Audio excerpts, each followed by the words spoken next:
जिसने हमारे साथ गलत किया, हमारी लॉयल्टी का फायदा उठाया, हमें चीट किया या किसी भी टाइप का धोखा दिया, तो उसको उसके कर्मों की फल की सजा कब मिलेगी? क्या भगवान उसको नहीं देख रहे? तो रामायण में महाराज दशरथ की कहानी तुम्हें बताएगी। जब महाराज दशरथ जवान थे, उनकी शादी नहीं हुई थी, तब वो वन में एक रेनी डे पे शिकार करने निकले होते हैं और उन्होंने सोचा होता है वो करेंगे हाथी का शिकार। तो वो ऐसे धनुधर होते हैं जो सिर्फ आवाज सुन के निशाना लगा सकते हैं। तभी उन्हें पानी पीने की एक तेज आवाज आती है, उन्हें लगता है ये हाथी है और उसी आवाज पे वो निशाना लगा देते हैं। पर जब वो बाण जाके लगता है तो किसी इंसान के रोने की आवाज आती है। वो वहां जाके देखते हैं तो वो श्रवण कुमार होते हैं। वो बोलते हैं तुमने इस बाण से सिर्फ एक हत्या नहीं करी, मेरे माँ बाप जो कि ब्लाइंड है वो भी अब मरेंगे, क्योंकि उनकी सेवा करने के लिए अब कोई नहीं बचेगा और उनका मोह मेरे में इतना है कि वो ये दर्द सह नहीं पाएंगे। तुम एक काम करो, जो मैं पानी लेने आया था अपने माँ बाप के लिए, वो पानी उनके लिए ले जाओ और ये सूचना भी उन्हें दे दो। वो जाते हैं और उनके माता पिता को कहानी सुनाते हैं। उनके माता पिता कहते हैं तुम हमें हमारे पुत्र के पास ले चलो, हम उन्हें लास्ट बार फील करना चाहते हैं। तो महाराज दशरथ ऐसा ही करते हैं, वो उन्हें फील करते हैं और खुद भी जिस चिता में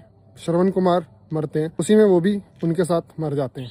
पर मरने से पहले वो महाराज दशरथ को कहते हैं कि भले ही तुमसे ये गलती अनजाने में हुई है, पर तुम्हें इसकी सजा मिलेगी। जैसे मैं अपने पुत्र के शोक में मर रहा हूँ, ऐसे तुम भी अपने ही पुत्र के दुख में मरोगे। और एंड में हमें पता है क्या होता है। जब श्री राम वनवास चले गए होते हैं, उस दिन से छठी रात के दिन महाराज दशरथ को ये सब याद आता है और वो श्री राम से अलग होने के दुख में अपने प्राण त्याग देते हैं। तो अगर वो माता पिता जिन्होंने दशरथ जी को श्राप दिया था मान लेते हैं कि वो पूरी टाइम जिंदा रहते होते, तो उन्हें क्या लगता कि दशरथ को तो कुछ भी नहीं हुआ, इतनी बड़ी अयोध्या नगरी के राजा बन गए, इनकी शादी हो गई और चार चार पुत्र प्राप्त हुए, जिसमें से एक तो खुद श्री राम है, और उनकी पूरी जिंदगी यही सोच में निकल जाती कि दशरथ को कुछ नहीं हो रहा, कुछ नहीं हो रहा, और वो अपनी लाइफ भी इस चक्कर में खराब कर लेते। पर क्या दशरथ जी को उनके कर्मों की सजा मिली? मिली।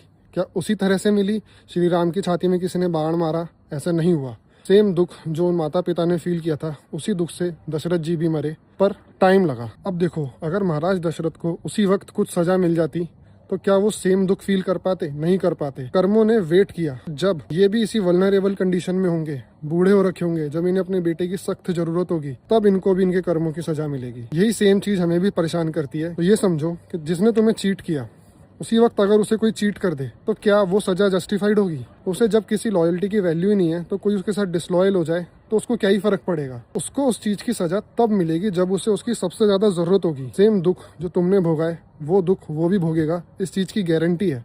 तुम अगर अपनी पूरी लाइफ इस चीज का वेट करते करते ही खराब कर लो कि इसको सजा कब मिलेगी, तो तुम ही अपने साथ नाइंसाफी कर रहे हो। इसलिए भगवान के न्याय पे विश्वास रखो। न्याय मिलता जरूर है और तब मिलता है जब वो बंदा सबसे ज्यादा वल्नरेबल कंडीशन में होता है। अपना टाइम लेकिन हमें इस चीज में वेस्ट नहीं करना है कि उसे सजा कब मिलेगी कब मिलेगी। हमें लाइफ में मूव ऑन करना है और बेहतर फील करते रहो।